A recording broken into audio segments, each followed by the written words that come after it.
Welcome to Mary Queen Stories, the official podcast of Mary Queen of the Holy Rosary Parish in Lexington, Kentucky. Our mission is to receive God's love, proclaim the greatness of the Lord, serve joyfully, and make missionary disciples of Jesus Christ. I'm your host, Jennifer Longworth, Communications and Parish Life Coordinator at Mary Queen. Today, my guest is Sherry Postlewaite. Welcome to the program. Thank you. I'm glad to be here. So you are relatively new to Mary Queen. When did you come into the church? We came in during the middle of COVID, actually. So we wore masks when we came into RCIA. Officially, I came in December of 2021. 2021. So what was it like coming in during COVID when the whole world was upside down? Did you have RCIA classes in person, or were they? Yes, we did. We were so lucky. We had RCIA classes in person. It was just my husband and myself and one other person. At the end, more people sort of joined. And towards the end, I think we were coming out of masks a little bit. It was really odd because I'd never seen John or Jeff or the other guy that was coming through, Dale, the other guy that was coming through RCIA with us. So it was interesting to see everybody and put the actual faces to the voices. It was a crazy time. It was great. So welcome. So what's your background? I always identified as a Christian when I was an adult. Growing up, we did not go to church. My parents, we didn't pray together or anything like that. They believed in God, but I don't know. It's hard to say really what the barrier was between believing in God and actually having a church home. So I had friends that had church homes, and I would go with them occasionally. But when my husband and I got engaged, strange. One night we got engaged. We didn't have a church. He had been raised Catholic, but had his mom had fallen away from the Catholic Church, so he had not been to Catholic Church in a long time. And we called St. Luke United Methodist at night, and someone answered, which was odd to us. It was Scott. His name was Scott Martin. Yeah. And we talked to Scott, and you knew Scott probably. Yeah. We talked to Scott, and he said, well, I'm in the middle of finals, but why don't you come on in? And I said, oh, okay. So we did, and we went in, we talked to Scott. We got married at St. Luke, and we attended St. Luke for a long time. Oh, us too. Yeah. My kids were both baptized there. Oh, wow. So sprinkled, which was different for somebody who all I'd ever seen were, immersions so that was different for me. But so we started there, and we went there for a long time, and I eventually started a Bible study at Hillendale, so close to here. Yeah. And a couple of my friends went there, so we thought, okay, well, we're just going to go because I loved being in church, but it wasn't like, oh my gosh, if I leave St. Luke or if I lose St. Luke, I'll be, I'll miss the whole family of people because I didn't know a lot of people there. Oh, okay. So we started at Hillendale. We were at Hillendale for years, eventually moved to Southland. And so kind of stayed in I guess you call it non-denominational Christian. Yeah. And we've had a great journey. Our kids went there, our kids went to both churches, and that was a great journey. But there was something that, and I actually Googled it today. There are words, there's not an English word, but there are words that describe a feeling of missing a place that you've never been. So it's like this deep kind of, I belong somewhere, I've been somewhere, and I want to go back there so badly, but it doesn't exist, or I've never actually been there. Interesting. So along the way, we had a neighbor who was Catholic and who went here. And I said, Jean, how do I start going to the Catholic Church? She said, oh, go with me anytime. And I just passed it by. I didn't do it. And I had another friend who gave me the book, is it From Home to Rome? Rome Sweet Home. Yeah. Right. By Scott Hahn. Right. Yes. Yeah. So she gave me that book, and I read it. She was actually in the Bible study that I started at Hillendale. And I remember very clearly the Bible study leader saying, she's Catholic, but she actually has a relationship with God. So that I was like, okay, because I didn't know much about different religions. So my husband's aunt sent me a rosary before I ever started. 2019, 2020 maybe, and I prayed it every single day. Uh-huh. And I prayed it out loud, and there was a period of time in my life that was really difficult through that time, and I couldn't pray it myself. So Bishop Barron prayed it for me. I would listen to whatever the day was, and I would let Bishop Barron say the rosary for me because I didn't feel like I was struggling emotionally with some other things. But I just kept praying it, and I'm still going to Southland. Even though it was during the pandemic, I was on part of the cleanup team. I was still going to Southland, but I was praying the rosary. And my heart was just, something was going on in there. It was something else. And the part of, I think, what was going on simultaneously was I didn't know the Blessed Mother. So she was pulling me in and just loving me. So you were praying the rosary with Mary and still didn't quite have that relationship with her yet. And I'll tell you this, though, it was not an incantation. It was not like I thought, oh, this is the secret, this is the secret formula. The Catholic magic, right? Right. It was not that at all. I felt every day like this peace that was not anything I'd ever felt before, truthfully. Never been that peaceful in my life. And I'll still feel that when I pray. I prayed the rosary 3 times already today. But it brings like it. I don't know if you could take your blood pressure before and after, if you could see a difference. I don't know.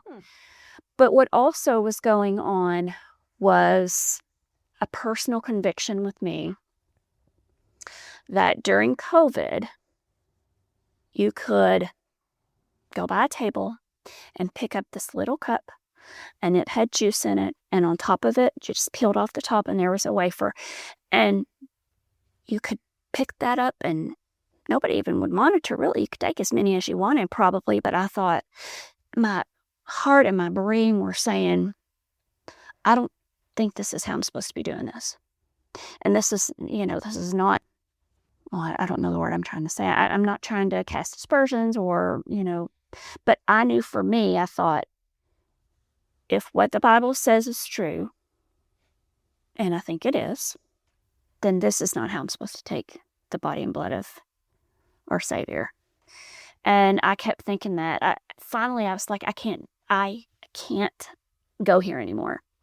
And I should say that by that time, Jay, my husband Jay, he has always missed the Catholic Church. He's always sort of grieved it. But he, we started at St. Luke, and we went to Hillendale faithfully. And then when I was at Southland, he was at Southland some, but then he just stopped. He just stopped going. And when I came home to him one day and I said, what if we went to Catholic Church? What if I became a Catholic? And he was like, I'm going to do it. We're in. We're going to do that. Oh, wow. Yay. So I called a different parish where I knew some people, and no one called me back. So then I called them again, and they didn't call me back.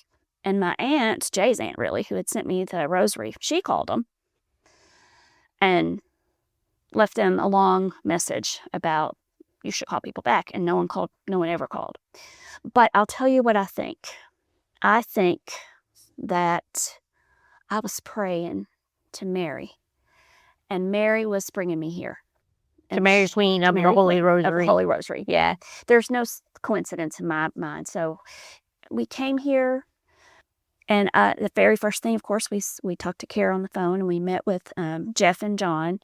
And years ago, like 17, 18 years ago, I worked for the court system as a court-appointed special advocate supervisor. And Mrs. Terhune was one of the people I supervised. So immediately, there was that. And I said to Jeff and John, I'm like, I know your mom. I couldn't remember how initially, but then I figured it out. Okay, yeah, I thought it was through my mother-in-law, but it was through Casa. And then we wanted to become involved, and so there was the opportunity to be a greeter. So I signed the card to be a greeter, and it was Jane, whose husband is a retired police officer, and knew Jay. So it was like and we saw you guys. It was just like click, click, click, click, click. Yeah. And I don't have that feeling anymore. Like I'm wanting to go to the place I've never been because I'm here. I should also add that by the time I came to Mary Queen, I had read several different versions of the Holy Bible completely through. 17 times I had read 17? 17. Wow. I had read start to finish. And I kept feeling like there was a door somewhere that wasn't open yet. And I would read things and I would question them and I would mull them over. And I knew there was something that I didn't know, that it was there, and that if I could just figure it out, if I could just get to that door, if I could just have that exposed, that I would be good. I would be okay, like it would be amazing. And that's what happened. I started, we came here and it was like this illumination, because you can read the Bible 17 times like I did. And I loved it. I could not tell you, Genesis 20:11 says whatever. I can't do that. Right. I can tell you that each time God revealed enough to get me to the next time. I feel like he was just the whole time prompting me in this direction. I experienced so many things that led me to believe that. One being driving down the road on a sunny day, and I saw a rainbow that went across the road. From one side to the other, this rainbow went, and there was no rain anywhere. I thought, well, that's weird. And also, I'd never seen a whole rainbow like that. And I drove probably 20 minutes, and that rainbow never left. Really? No. And I've never experienced it. But I will tell you that this feeling came over me, and it was this feeling of God saying, you're never going to be far enough away from me or wander far enough away from me that I can't bring you back and that you're not under my protection. And I was like, another prompting. Yeah. So everything I've done has led to here. I think I had lots of people question me, well, okay, you're 55, you're 54, what are you doing? What's changing now? And I said, I have to do it. What's changing is I know that this is the right thing, and I can't go another day without it. And so the first communion here, and really just during the Easter season, just before Easter, I took communion, and I was like, my heart, I was like, oh my gosh, this is my life. This is what I need every day. Mm-hmm. So had you been baptized? Yes. Younger, so you were just coming in with First Communion and confirmation? Yes. Okay. Yes, I had been baptized. Okay. And my daughter saw the transformation in me. She went through RCIA. So then she had been baptized, like I said, at St. Luke. Mm-hmm. She's been through RCIA. She comes faithfully. My granddaughter now has had her confirmation and First Communion here. So it is so obvious to people around me. I used to, when we talk about proclaim, that's my favorite part of our mission, proclaiming the greatness of God. I used to proclaim it with words a lot. Mm-hmm.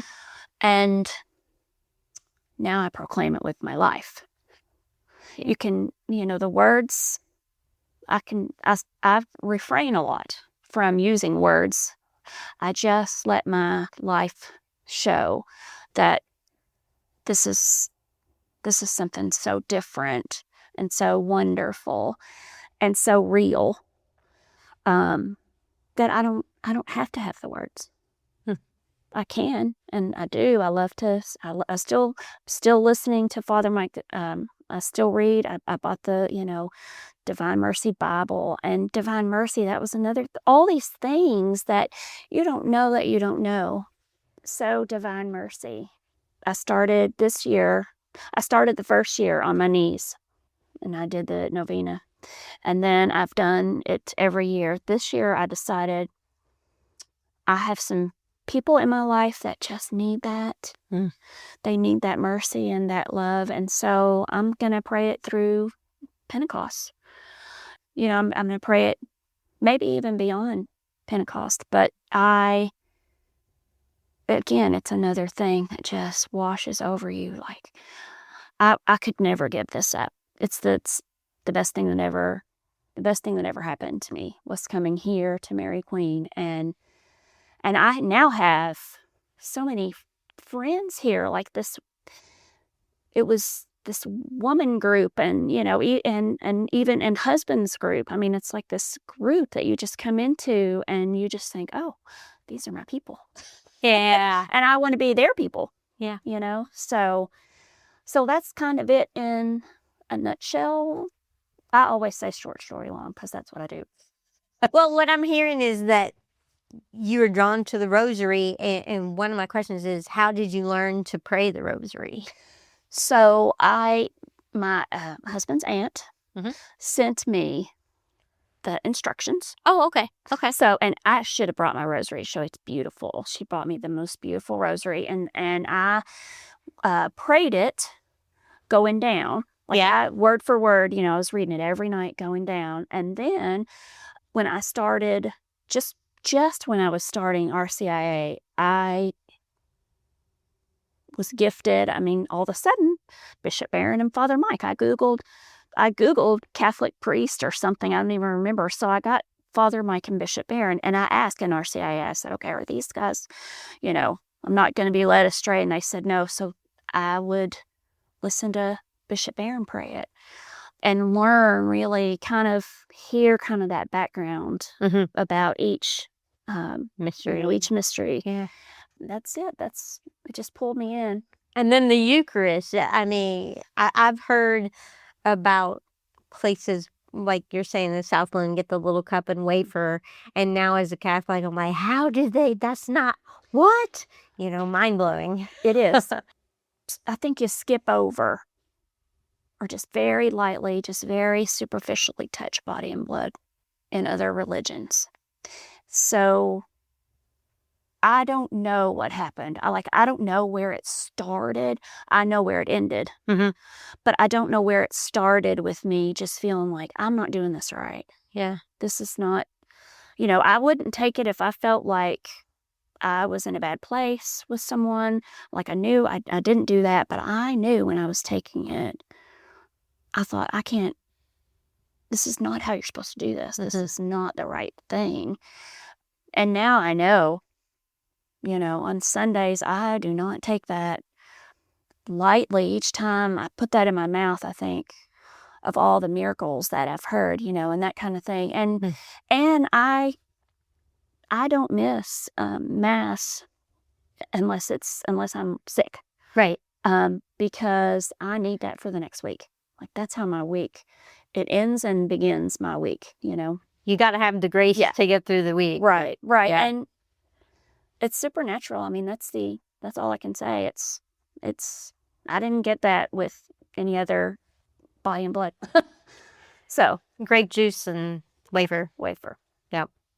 So yeah. So now you're involved in Mary Queen. Tell us a few of the things that you're doing. What do you have going on here? So we've gotten involved, and it's fun. It's really fun. So I started out, like I said, as a greeter. And I met Jane, and I met some other people that way. And then my husband started, he became a sacristan or an usher, and so he's doing several things like that. And I did the first or the second Day with the Lord here in this room.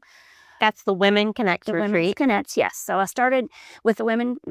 Kara just pulled me into that. That was wonderful. But I love to do the donuts, which I know is crazy. But I appreciate you doing the donuts. I know, but it's a dangerous job. I limit myself to one per Mass. That's my rule. It's still 4 donuts a day. Do the donuts. We've all started volunteering with the fish fry, and I mean, we're on it. We volunteer every time we can with the fish fry, And I appreciate that too. Thank you. We love to do that. And the potlucks, anything that's around, that brings a lot of people together, we do that. We just started a new hospitality committee, and I'm excited about that because there's it's just a group of people that have come together that want to make sure that when somebody expresses an interest in coming to Mary Queen, that we let them know, we want you here. This is the place for you. Let us help you connect. Let us help you feel comfortable here. Let us help you feel love when you come here. That's our latest little thing that we've gotten into. Well, Sherry, you mentioned your favorite part of the mission statement, but I'm going to make it an official question now because I asked all my guests at the end of the episode what your favorite part of our mission statement is. And to review, that's receive God's love, proclaim the greatness of the Lord, serve joyfully, and make missionary disciples of Jesus Christ. And after hearing you talk, you could probably pick all four. Well, I'll tell you, I don't know how you could not proclaim the greatness of God. And that is probably my favorite. And I did talk about proclaiming the greatness of God in the third, I guess, retreat today with Women Connect, because I got here starting out without knowing. My only experience with church as a child was going to a church where I learned that God was really mad, and that I had ears pierced, and I was like, 9 years old. I didn't know what was going to happen. But they were like, oh, your ears are pierced. That's not how they're supposed to be. And every night when I went to bed in the summer, I thought, how in the summertime you go to bed and the sky's like red. I thought, this is it. Every night I went to bed, I thought, oh no, this is it. This is the end of the world. And God doesn't love me and he's not happy with me. That was the message that I got. Knowing that was the wrong message, I don't want anybody else to get that message. I want everybody to know that God loves us and he wants us. He wants that relationship. He's not waiting on Armageddon to punish us. He doesn't want anybody to be punished. We can choose it, right? Right. But that's not what he wants. And if you just sit occasionally, if you can, just find the time to just sit and reflect on the enormity of that, the enormity of the family that God's given us, and the saints in our family that's gone before us. I never had that. I never knew about that. Because when we said communion of saints back in our Methodist days, that meant something totally different. Right. It meant like everybody around us. It's cool. Right. Yeah. But this time, just knowing, that there's this whole, I have cold chills.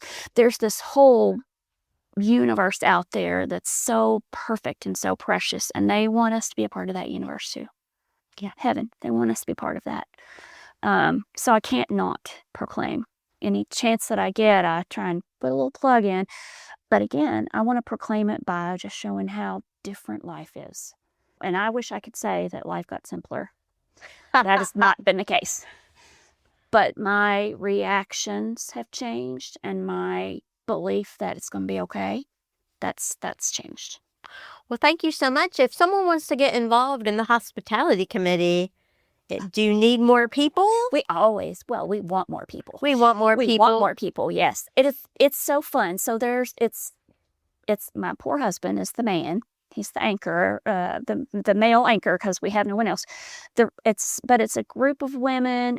So far, there's just maybe 6 of us. Mm-hmm. So we want to expand always. Yeah. We want to be able to give somebody new the option of 6 or 8 people. Hey, we see you. We're part of the hospitality committee. There's 20 people. Oh my gosh, there you are, Jennifer. You're back. We're so glad to see you. You know, just that. I don't want anybody to feel excluded. Come, please join our group. And you can call me or email me or however you want to contact me about that. We'd be happy.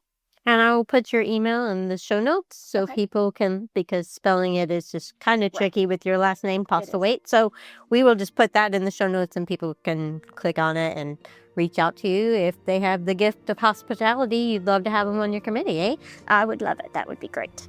Well, thank you so much for joining me today. I'm glad. Thank you. Thank you for listening to Mary Queen Stories. To connect with us, visit mqhr.org/podcast. Until next time, and always, Mary Queen of the Holy Rosary, pray for us.